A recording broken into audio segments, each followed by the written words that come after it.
tell you, it feels really good to shoot. I had arm surgery on my left arm, and that was the first time I've shot my bow, and since the season from last year, and today it's mid-July, so July 8th actually, to be exact. So really excited about shooting my bow again, and everything feels really good. And today I just wanted to talk about what I'm up to right now this time of year. You know, we're starting to prep our food plots, and if you've seen our previous videos, I'll put a video up in the corner where I talk about seeds and food plot tips. And today I just wanted to take you out to the food plot, bring you up to date as far as like what the food plots look like right now and why they look like that and where they should be at in the stage of July. So we'll talk about a few different situations so you can maybe entertain different ideas if that's the case. So let's head out to the food plot and we'll talk about it.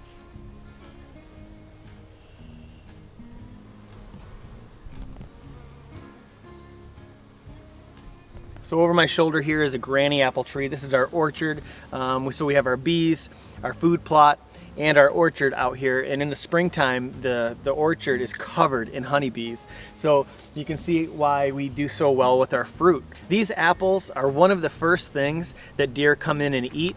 Our fruit trees, I really recommend it. And we have a system that where we take care of our fruit trees. We prune them and spray dormant oil, and then we apply a fruit spray. Right around this time of year, we'll do a fruit spray because fruit is just decimated by insects and things. Somebody, our neighbor's shooting. But so, you know, it takes a little bit of care, but it's a simple system. And if you'd like to see that, I can put a video up in the corner. But really, buckwheat and the fruit is the first thing that draws in the really good bucks. So I just wanted to show you our buckwheat field, and we planted this back in late May. We like to grow our buckwheat fields June 1st, that's when we like to plant them, but the rain, it just wasn't there. It was absent this year. About 2 weeks of dryness. We finally got it in about 3 weeks ago. So this is what the buckwheat field looks like after about 3 weeks of growth. And the seed really took, we had about 2 days of rain, had a couple day break, and then we had 2 more days of rain. That was the first time it rained in, like I said, weeks. So it's really important to time your planting according to the rain. So over the years, we had this little piece that didn't have anything in it. It was just tall grass. And we would get deer bedding down in it. But, you know, I really like adding a lot of food in little isolated areas, like little kill plots. You know, when you provide those, you'll see the security around this little plot. And when you provide those plots with walls or fencing, or screening rather, of some sort, you will have deer frequenting these areas so much more. And I really recommend, if you have areas like this, you know, just little patches of really just space, put some food in, put different varieties and plant different stuff, like during the spring, maybe summer, and then even fall into late winter. This plot right here, it's got clover, vetch, it's got white and red clover, and it's got vetch, and it even has buckwheat in it. And we planted this back June 1st. So it's had about a month and a half, a little less than a month and a half, maybe 5 weeks to grow, and the clover's coming in really well. We also have the buckwheat popping, and the vetch is starting to come up. The cottontails have been hitting it pretty hard. You know, this is something that early season, you know, when it's cool, when the temperatures are cool, spring and fall, clover will really pop. But you may have heard me talk about, in the past we used to plant a lot of clover, but really clover is popping when everything else is too. I mean, there's just so much food in the woods, and greens, leafy greens are abundant. So, you know, we'll put it in for a variety, but we're also going to make sure we have something like common vetch, not hairy vetch. We're growing common vetch because it's better for rabbits. That's why we choose that. We have a rabbitry if you're interested in that. If you guys like chemical-free rabbit meat, oh my goodness, be sure to check out this video in the corner. We run a rabbitry and we can help you produce your own meat, get you started. Over my shoulder, you can see a dead field. Now this field has been crushed. This was a rye field that was terminated June 15th, mid-June, June 13th to be exact. On the left you can see the line where the buckwheat starts. So on this side, what we're going to do, we already sprayed it a couple days ago, and we like to spray it 2 to 3 times depending on how well the rye crushed. But normally when we're crushing rye, in most cases we have to spray. Sometimes we don't have to, but in most cases we do, in our experience, only because not everything's dead. Rye actually emits an enzyme that will kill or control weeds for about 14 days, 2 weeks. So take that into consideration. I wouldn't throw into it the same way you would buckwheat right when you crush it. So wait 2 weeks and then throw in whatever you want to throw in. But this is something that we're going to prep and have clear, and come August 1st or August 15th at the latest, we'll plant our turnips and radishes. So we keep a field or 1 or 2 fields clear. Now, if I say field, but it's a small area. Maybe, you know, this plot is only probably 100 feet by maybe 30 feet, 100 feet by 30 feet. It's just a very small turnip, radish and turnip plot. But it's right next to our oats, peas, and beans, as well as our vetch, buckwheat, and clover. Let me show you another food plot that has a different situation. Now here's a small plot. This is a little kill plot. This has a tree, a stand. We also catch bees from this tree. And, you know, a lot of traffic right through here during the rut. And this field it had a really good blanket kill.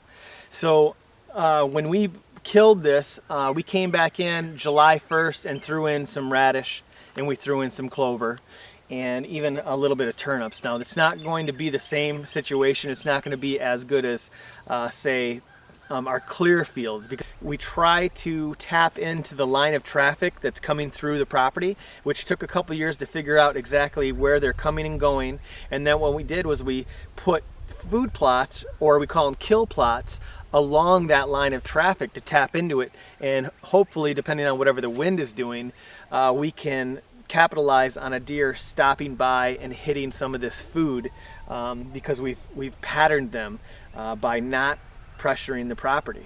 So, but this is another option that you can do. You can throw right in as far as 2 weeks after you kill the rye, and you won't have to spray. You know, if you don't want to spray glyphosate, if you want to use less chemicals, then that's a way you can do that. So thank you so much for watching. This time of year, we're really working and prepping our food plots in July, and we're doing a lot of fishing. You know, shooting our bow and fishing really helps pass the time in the summer. And, you know, here in July, I'm probably hitting the lake at least once a weekend. So if that interests you, I'll take you out to the lake. I captured some video the other day, and I'll show you some lures that catch me bass here in Michigan.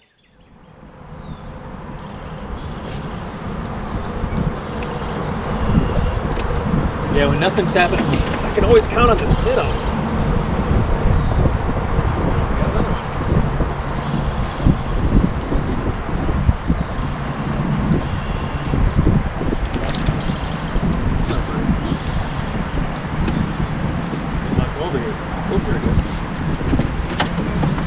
Another little pounder fish.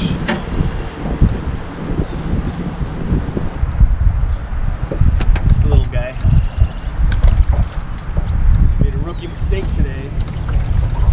Didn't check the wind.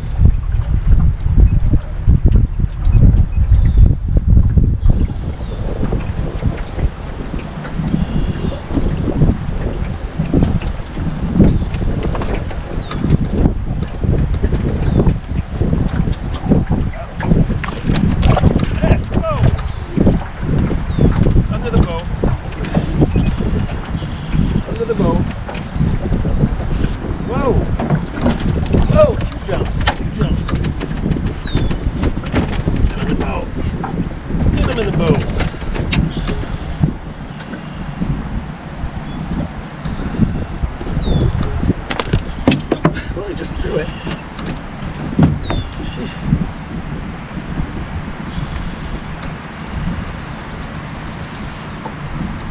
Oh, this little minnow, I tell you, when nothing's happening, this little minnow right here, I'll link it down below. And that's a nice little 1.5 pounder. He just slammed it out of nowhere.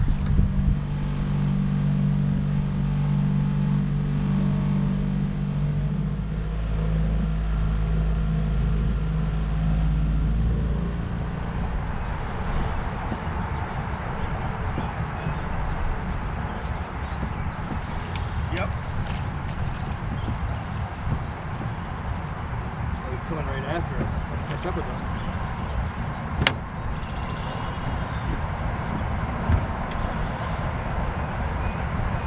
Come on, Baxi.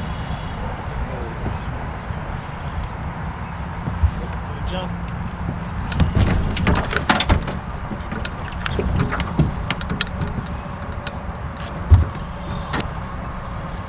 Just a little guy.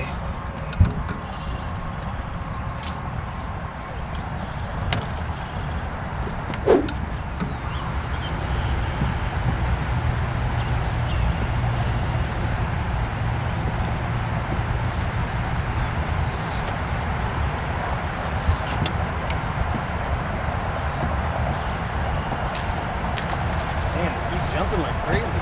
Oh, he goes again. It's real. Wish I could keep up with it.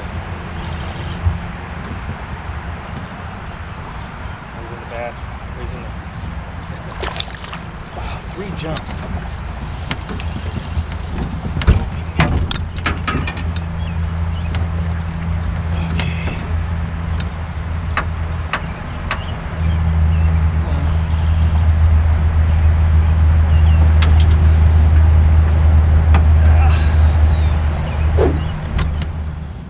This lure that this old man, he's out here every weekend. I can't remember the city he said he lives in, but he gave me a lure. And I see him casting it all the time, so I know he uses it. Thought it was very nice. So I've never used it. He gave it to me about a year or 2 ago when my son Brandon and I were out here and try to catch fish on it. 13 feet of water, so I gotta let this drop.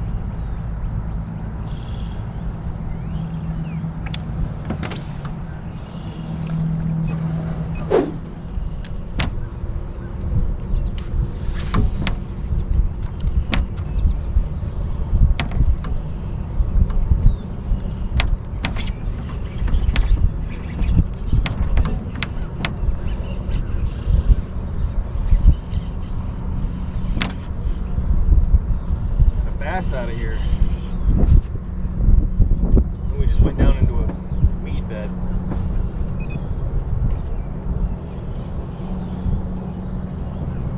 There we go. Nope. There it comes. There you jump. Get him in the boat. So my buddy Chris always said, get him in the boat. $1 lure.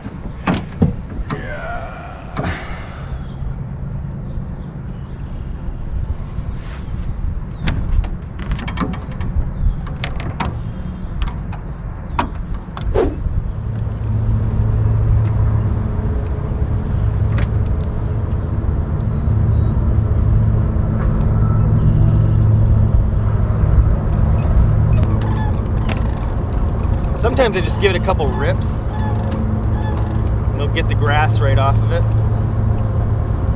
Whoa, big bass! Holy moly! I think that was a giant catfish that just went under the... Holy cow, that thing must have been 3 feet. Whew, that's scary. Wow. That thing was so fast. It was going right after my lure too. But I probably would have slammed it if it didn't have this thing hung up on it. Wow. That looked like a dolphin swimming under the water.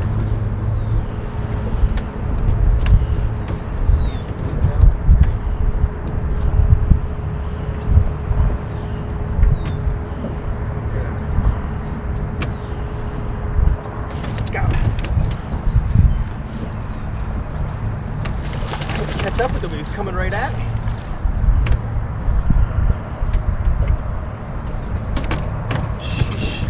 Jump again. Oh, jeez.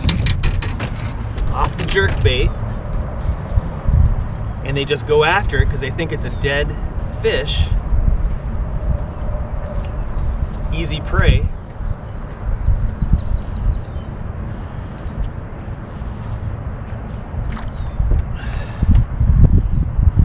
nice 2-pounder.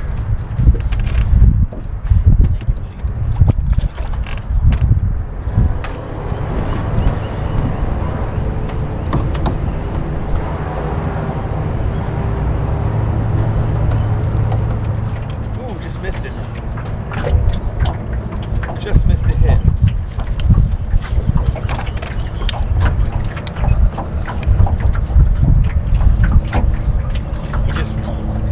Tapped it. He just came up and like head-butted it.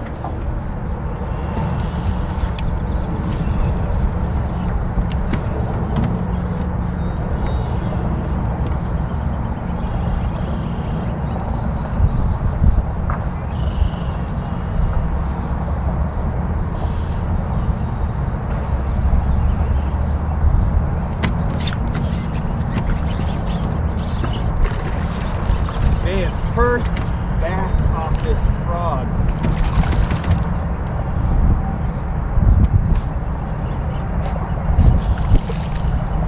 He's a good one.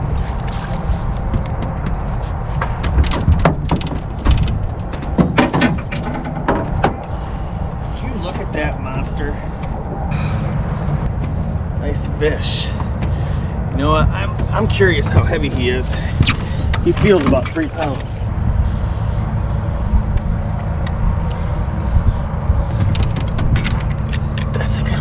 Off the frog.